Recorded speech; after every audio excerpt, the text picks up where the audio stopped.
쇼펜하우어는 염세주의적인 관점과 깊은 통찰을 담은 명언들로 유명합니다. 여기서 염세주의란 인생의 근본적인 특징이 고통이며 세상이 본질적으로 악하고 불완전하다고 보는 태도를 말합니다. 일반적으로 미래를 부정적으로 예상하고 희망보다는 절망에 초점을 맞추는 경향을 의미합니다. 그래서 염세주의적 관점이란 인생과 세상의 본질이 근원적으로 악하고 고통스러우며 불합리하다고 보는 시각입니다. 쇼펜하우어는 말했습니다. 이 인생은 고통과 권태 사이를 오가는 시계추와 같다. 삶은 채워지지 않는 욕망과 그것이 해소된 후의 공허함 사이를 끊임없이 진동한다는 그의 철학을 담고 있습니다. 고통이란 무엇일까요? 인간의 의지는 끝없이 무언가를 욕망하고 갈망합니다. 이러한 욕망이 충족되지 않을 때 생겨나는 것이 바로 고통입니다. 우리는 늘 무언가를 원하고 그 결핍이 고통을 낳습니다. 그럼 권태란 무엇일까요?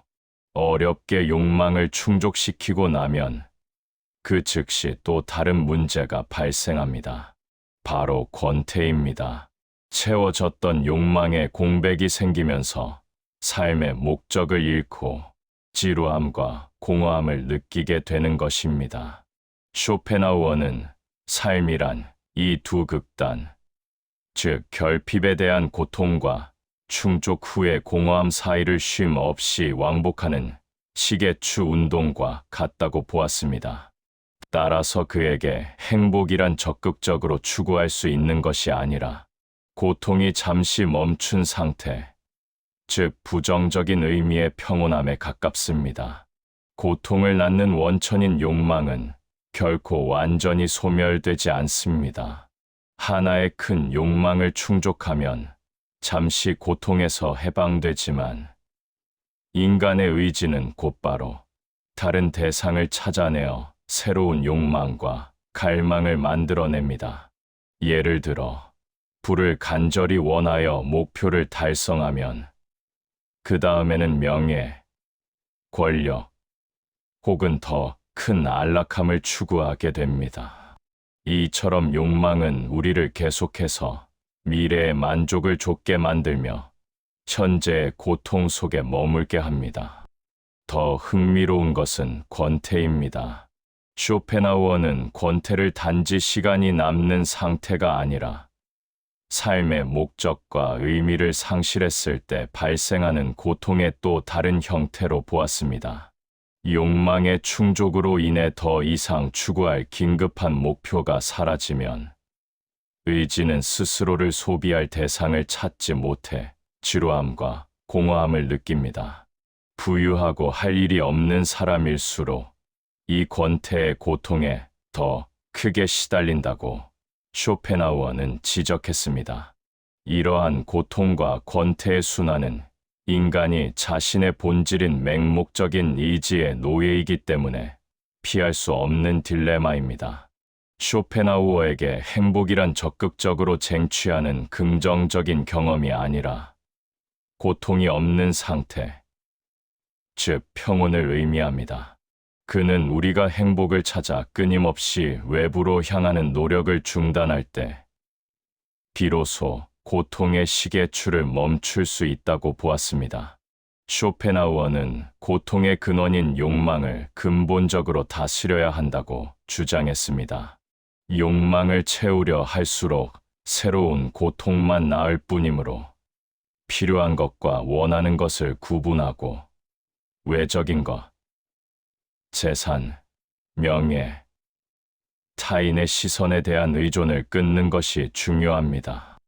욕심을 내려놓고 소박한 만족을 찾을 때 우리는 시계추의 진폭을 줄일 수 있습니다.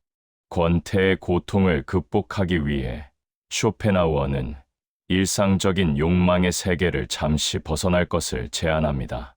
특히 음악과 같은 예술 작품에 몰입할 때 인간은 일시적으로 맹목적인 의지의 지배에서 벗어나 순수한 인식의 주체가 됩니다. 이 순간만큼은 욕망이나 목적 없이 대상을 관조하며 보통 없는 평온을 경험할 수 있습니다. 고독 속에서 스스로 사색하고 철학적 진리를 탐구하는 행위, 또한 욕망과 권태의 순환에서 벗어나 내면의 풍요로움을 채우는 길입니다. 결국 쇼펜하우어가 제시하는 진정한 행복은 타인이나 환경에 의존하지 않는 내면의 자족을 확립하는 데 있습니다. 그는 다음과 같이 말했습니다. 행복을 내 안에서 찾는 것은 어렵다. 그러나 그것을 다른 어디에서도 찾는 것은 불가능하다. 염세주의자로서 쇼펜하우어는 세상이 고통스럽다는 냉정한 진단에서 출발했지만 그 결론은 허무주의가 아닌 스스로의 정신과 지혜를 갈고 닦아 도통의 지배에서 벗어나라는 금욕적이고 정신적인 해방의 메시지인 것입니다. 쇼펜하우어의 염세주의적 통찰은 현대인의 삶에 더욱 절실한 조언을 제공합니다. 끊임없이 자극과 성과를 요구하는 현대 사회에서 그의 철학은 욕망의 속도를 늦추고 내면의 평온을 확보하는 실용적인 지침이 될 수 있습니다. 현대 사회는 소비와 성과를 통해 끊임없이 고통을 해결하려 하지만 이는 곧바로 새로운 고통이나 권태로 이어지는 악순환을 낳습니다. 쇼펜하우어의 관점에서 이 시기의 추의 진폭을 줄이고 평온을 찾는 3가지 실천적 조언을 드립니다. 첫째, 필요와 욕망을 분리하고 시계추의 진폭을 줄여봅시다. 현대인의 고통은 대부분 과도한 욕망에서 비롯됩니다. 소셜미디어나 광고가 끊임없이 새로운 결핍을 주입하기 때문에 우리는 멈추지 않고 더 많은 것, 새로운 트렌드, 더 큰 집, 타인의 인정을 원하게 됩니다. 외적인 것, 재산, 명예, 평판에 대한 의존을 의식적으로 끊어내야 합니다. 필요한 것과 원하는 것을 명확히 구분하고 소비를 줄이는 것이 고통의 근원인 욕망을 다스리는 첫걸음입니다. 소박한 만족을 통해 고통의 진폭을 좁히세요. 쇼펜하우어는 타인의 시선을 두려워하는 것이 가장 큰 굴레라고 했습니다. 타인과의 끊임없는 비교를 멈추는 것이 바로 외부 의존을 끊고 내면의 자족을 확립하는 핵심입니다. 둘째, 고독을 회복하고 순수한 인식의 시간을 가집시다. 현대인의 권태는 바쁘지 않음이 아니라 진정으로 깊이 몰입할 대상의 부재에서 옵니다. 스마트폰과 같은 얕은 자극에 휩쓸려 내면의 목소리를 듣지 못할 때 공허함은 더욱 커집니다. 쇼펜하우어처럼 타인과 사회의 소음으로부터 완전히 분리되는 시간을 의무적으로 확보하세요. 그는 정해진 시간에 식사를 하고 매일 혼자서 걷는 일과를 엄격하게 지켰습니다. 이 산책 시간은 단순한 운동을 넘어 사색을 위한 중요한 고독의 시간이었습니다.